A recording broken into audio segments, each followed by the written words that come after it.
여러분 안녕하십니까?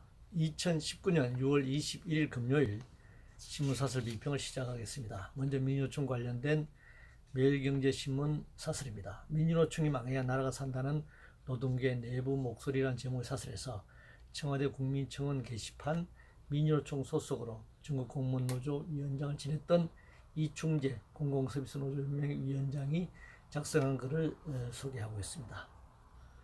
민주노총도 잘못하면 당연히 비판받을 수 있습니다. 투쟁 조직으로서 투쟁을 못한다고 내부에서 비판받을 수도 있고, 너무 투쟁적이라는 이유로 외부로부터 비판받을 수도 있습니다. 대기업 정규직 노동자를 비롯해 조직 노동자만 대변한다는 비판도 있을 수 있습니다. 그러나 민주노총이 100만 조직 구성원의 이해를 대변하면서도 사회 집안 문제들을 해결하기 위해 연대하고 투쟁해온 것도 사실입니다.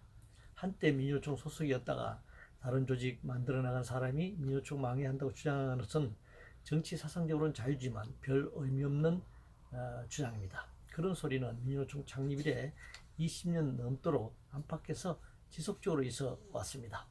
그러나 민주노총 창립 당시 40만 명에서 지금 100만 명을 넘어섰습니다.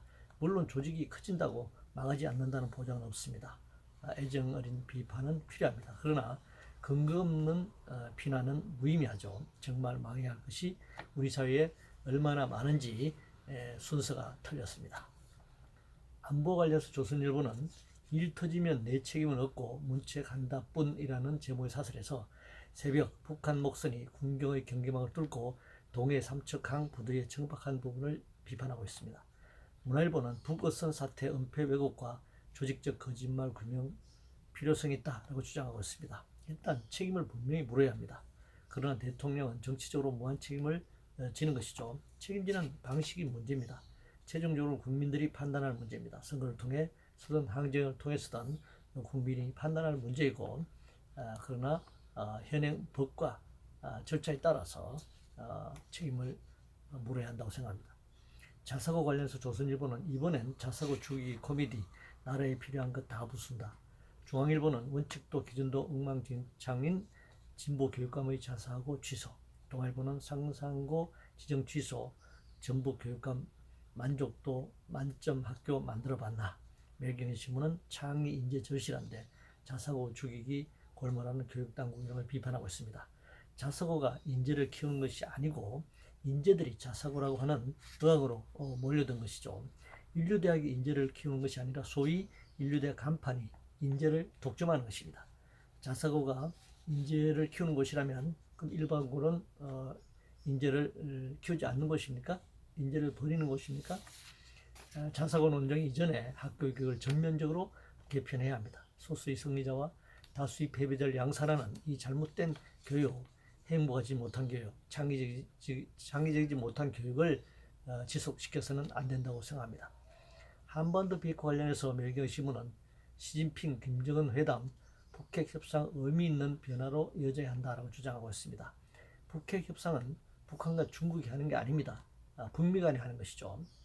제조업 관련해서 중앙일보는 제조업 르네상스 반드시 성공시켜야 한다라는 제목의 사설에서 제조업 탈한국 현상 갈수록 가시화되고 있다. 규제 풀고 노동 개혁해야 실현 가능하다 이렇게 주장하고 있습니다.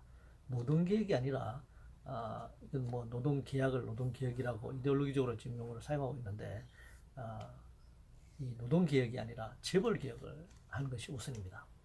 대북 식량 지원 관련해서 동아일보는 북이 코웃음 쳐도 떠안겨주는 쌀 지원 이런 게 부족이다. 제목의 사설에서 세계 식량 계획 WFP를 통해 북한의 국내산 쌀 5만 톤을 지원하기로 했다라고 하는 부분을 비판하고 있네요. 퍼주기가 아니라 인도주의적 지원이자 정상적인 남북 교류로 봐야 합니다. 강제징용 관련해서 조선일보는 발상이 비상식적이라더니 대체 무엇하는 건가라는 제목의 사설에서 강제징용 배상 판결 해법, 정부가 한일 기업이 함께 출연금을 내놓는다라는 정부 정책에 대해서 비판하고 있네요. 먼저 일본 정부와 일본 전범 기업들에게 책임을 묻는 것이 우선이라고 생각합니다. 공공기관 관련해서 동아일보는 공공기관 사회적 책임 강조하다 경영부실 부를 건가 라면서 비판하고 있습니다. 물론 경영부실로 이어져서는 안 되겠지만 공공기관은 사회적 책임을 우선으로 하는 것이죠. 따라서 수익성을 중심으로 하는 경영이 아니라 공익성을 중심으로 하는 경영을 토대로 해야 한다고 생각합니다. 최저임금 관련해서 한국경제신문은 외국인 차등 논란 부른 최저임금 산입 범위부터 바로잡아야 한다고 주장하고 있습니다. 법률을 위반해 차등 주장한 문제부터 당연히 따져야 합니다. 국제적으로도 비난받을 그런 소리를 했습니다. 말이 산입 범위지 사실은 최저임금 삭감을 주장하고 있는 것입니다. 직무급 관련해서 한국경제신문은 석유관리원이 물꼬턴 직무급 공공기관들 전면 시행해야 한다고 주장하고 있습니다. 박근혜 정권 때 밀어붙이던 직무급이 다시 등장하고 있습니다. 공공기관 운영을 수익성이나 효율성으로만 운영하는 발상이 문제입니다. 안정성, 공공성이 우선이죠. 노동자를 차별하고 불필요한 경쟁을 시켜서 무엇을 얻겠다는지 묻지 않을 수 없네요. 경제와 관련해서 한국경제신문은 정쟁 아닌 구근건 국회 경제토론회가 필요하다. 문화일보는 청와대 경제참모 전격교체, 정책기조 전환으로 이어져야 한다고 주장하고 있습니다. 경제정책 기조는 정치 세력의 이념이나 전략에 따라 달라질 수 있습니다. 하기야 현재 국회 내 여야 다수 정치 세력들은 신자유주의 경제정책을 신봉하고 있기에 큰 차이는 없을 것이라고 생각합니다. 여간의 경쟁, 논쟁이 충돌이 벌어지고 있는 것처럼 보이지만 신자유주의 경제정책 측면에서는 크게 다르지 않다 이렇게 생각합니다. 보훈과 관련해서 문화일보는 6.25 영웅 폄훼하고 북정권 공헌자 더 받들어서는 안 된다라고 주장하고 있습니다. 보훈 기준은 일제 식민지배 시절 독립운동을 했는가 아니면 친일에다 독립운동가 토벌에 앞장섰는가에서부터 그 기준을 설정해야 한다고 생각합니다.